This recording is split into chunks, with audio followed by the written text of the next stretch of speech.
Salutations à toutes et à tous, Steve, supporter of Marseille. J'espère que vous allez bien. Si tu es nouveau sur ma chaîne, l'ensemble de mes abonnés et moi-même te souhaitons la bienvenue. Ici, on parle foot. On va débriefer ce match ensemble, Olympique de Marseille, LOSC, 7e journée de Ligue 1, Uber Eats, victoire 2-1 de nos Olympiens. Allez, c'est parti.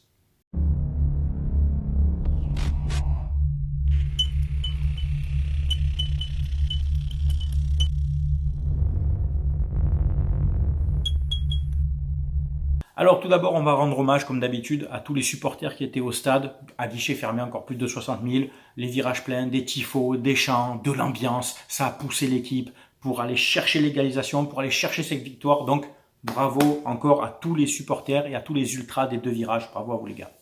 Une dédicace à mon pote Doudou qui fête ses 32 ans, enfin qui a fêté ses 32 ans dernièrement. Très bon anniversaire à toi mon poteau. Alors la compo, Pau Lopez dans les buts. Bon, Pau Lopez sur le but qu'on prend. Alors il y a une première frappe sur le poteau qui est loin de son bras, il n'y a pas de problème. Par contre sur la deuxième frappe qui est cadrée mais pas appuyée, pour moi je trouve il est un peu lent, un peu trop long à exploser, à se lever, à aller chercher, c'est tout. Sinon il n'a pas eu grand chose à faire, il y a eu que quelques frappes cadrées lilloises, je crois 3 ou 4, des frappes sur lui, le jeu aérien c'est bon, le jeu au pied ça allait après. Donc rien de particulier à dire, match appliqué encore de Pau Lopez. La défense centrale, alors elle a beaucoup bougé. Ça a commencé d'abord avec Balerdi, Gigot et Mbemba. Les trois sont sortis. Balerdi qui a été le premier à sortir et qui a fait une demi-heure de jeu mais très médiocre. Il a perdu beaucoup trop de ballons. Il a quasiment gagné aucun duel. Et il était un peu en dedans, les relances n'étaient pas bonnes. Il est sorti à la demi-heure de jeu, remplacé par Nuno Tavares qui a pris le poste de piston gauche et c'est Kolasinac qui a retrouvé ce poste tu sais, dans la défense à 3, de défense centrale, axe gauche, d'accord. Donc Balerdi, bon, pas bon match. Gigot, auteur du deuxième but, donc on peut le créditer d'un bon match et aussi il y a eu aussi beaucoup de bonnes interceptions et de récupération. Lui qui est sorti remplacé par Isaac Touré pour une gêne musculaire. Et enfin Mbemba qui avait fait une très bonne mi-temps, pareil, beaucoup d'interventions, de récupération, de se porter vers l'avant, bon, des matchs d'Mbemba comme on voit, comme d'habitude. Et lui qui a été remplacé à la mi-temps pour faire jouer Eric Bailly, alors sûrement pour donner du temps de jeu à Eric Bailly, puisque Mbemba sera suspendu mardi contre Francfort. Donc en fait, toute la défense a changé. Balerdi, Gigot et Mbemba ont tous les trois été remplacés. D'accord. Ensuite donc les latéraux, donc Kolasinac a commencé le match en tant que piston gauche, mais ça le faisait pas trop. Visiblement, Tudor lui donnait aussi des consignes, mais c'est pas son poste réellement. Je pense qu'il est meilleur dans ce placement de défenseur axe gauche, tu vois. Donc Tavares a pris le poste, qui a joué donc à peu près 60 minutes. Ma foi, c'était encore une bonne rentrée de Tavares. Alors au début, le temps de se mettre en jambe, de rentrer dans le match. Alors on va dire le dernier quart d'heure, il a été plutôt discret, mais la deuxième mi-temps était très bonne. De la percussion, à casser les lignes, à apporter des centres. Bon, du Tavares comme on connaît, avec son explosivité, sa puissance. De l'autre côté, Klose, qui a joué tout le match, si je dis pas de bêtises, qui a donné des très bons ballons, qui a bien défendu aussi dans son couloir, qui a été un peu émoussé en première mi-temps, alors à l'image de toute l'équipe. On a subi énormément pendant 20 minutes, et au moment où on prend le but, un peu avant et surtout beaucoup après, on a subi l'étouffement du bloc lillois, qui pressait très très haut.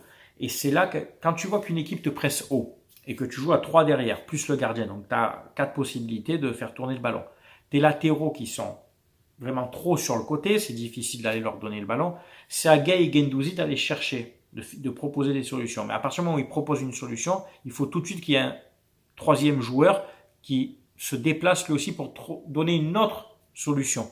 Parce que on a failli se faire prendre à chaque fois à ce petit jeu-là, à vouloir sortir propre. Donc dans ces cas-là, au pire, tu balances un long ballon devant, mais loin, tu fais remonter tout ton bloc, le bloc lillois va lui redescendre et tu rééquilibres la répartition sur le terrain. Tu vois ce que je veux dire? Au lieu d'être trop bas et de subir l'étouffement, le pressing lillois, ça te permet de faire bouger, de sortir, comme on dit, et au moins de pas subir ce pressing qui, à tous les coups, va te coûter un but. Et c'est ce qui s'est passé d'ailleurs. Sur une perte de balle de Kolasinac, le ballon est arrivé dans la surface, frappe du gauche, ça tape sur le poteau et c'est Ismaili qui la reprend bien et Lille ouvre le score. Mais on a eu quand même un bon retour, on a eu un un bon mental pour rester dans ce match et revenir rapidement par Sanchez, qui a été encore une fois vraiment top classe, quoi, classe internationale. Alors il y a eu un bon mouvement initié par Pape Gueye, donc un des deux récupérateurs, avec Guendouzi qui donc récupère le ballon dans le rond central.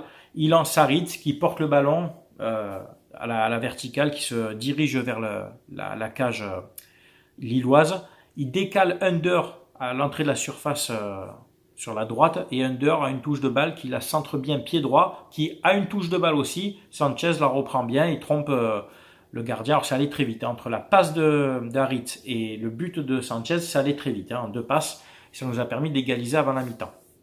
Donc Pape Gueye, qui a fait un match, on va dire, allez, il y a du bon, il y a du très mauvais aussi, comme d'habitude. Il a toujours ses qualités de courage, de vouloir bien faire, il n'est pas à l'économie non plus, il triche pas, mais il y a des carences techniques et des fois des carences de placement. Bon, il est jeune, j'espère qu'il progressera. Guendouzi à côté de lui a fait encore un match plein, beaucoup de ballons récupérés aussi. Il était un coup devant, un coup derrière, enfin il était de partout, hein, pas à l'économie d'énergie non plus. Encore un très bon match de Guendouzi. Et donc les joueurs offensifs, donc c'était Under, donc passeur décisif sur le premier but, Harit, passe clé pour Under, et Sanchez buteur. Et Sanchez passeur décisif sur le but de Gigot, puisqu'il y a un coup franc. Alors en deuxième mi-temps c'est Harit, je crois qu'il tire le coup franc, ou Under, tu me reprendras. De la tête c'est dévié par Sanchez, malgré son petit gabarit, et c'est Gigot qui la reprend. Donc Sanchez, homme du match, buteur et passeur décisif. Les autres changements, donc Verretou a remplacé Pape Gueye, hein, qui a apporté un peu de sérénité au milieu, et à la fin, donc Gerson a remplacé Sanchez pour les 5-10 dernières minutes pour vraiment consolider le milieu de terrain, parce que Lille commençait à pousser. Payet n'est pas rentré. Est-ce que c'est pour l'économiser pour le match de mardi contre Francfort en Ligue des Champions? J'espère qu'il jouera mardi, parce que là, ce que fait Tudor avec Payet, c'est pas génial. Payet avait fait un super match à Nice, il se trouvait bien avec Sanchez. Moi, ce schéma-là, je trouve qu'il est largement à l'aise dans ce schéma en 3-4-2-1, à être derrière l'attaquant, puisque Payet peut se porter vers l'avant, peut passer devant l'attaquant, il peut se retrouver en position de 9. Il a déjà démontré, hein, l'année dernière à mettre des buts. Il aime bien dans les 25-30 derniers mètres, Payet, il est capable de tout, quoi, d'une belle passe ou d'un but, enfin. Donc, ok, il a donné du temps de jeu à Under, qui a fait quand même un bon match, hein, beaucoup de dribbles, de percussions. Bon, il y a du déchet technique dans le jeu d'Under, mais il y a beaucoup de percussions et de dribbles. Donc, bon, ça s'équilibre.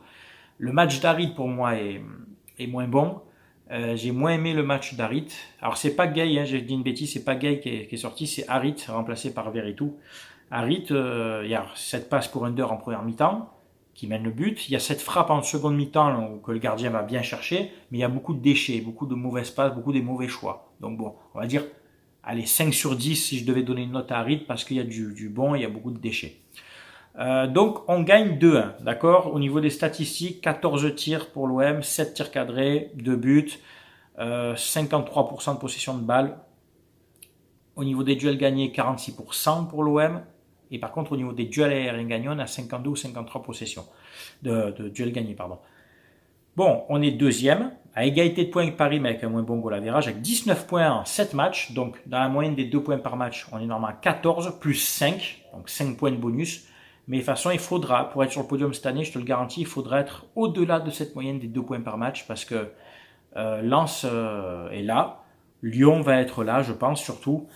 Pour Lille et Nice, difficile de se prononcer, et je crois toujours à Monaco qui finit les saisons en boulet de canon. Donc ouais, c'est maintenant qu'il faut prendre les points, et c'est ce qu'on fait, et on le fait bien.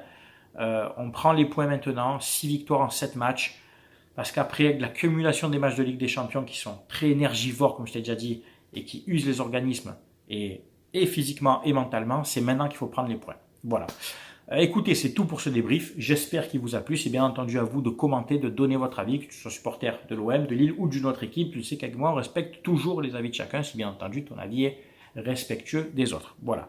C'était Steve, supporter of Marseille. Merci d'avoir regardé ma vidéo. Portez-vous bien. Très bon dimanche à tous. Ciao, ciao tout le monde.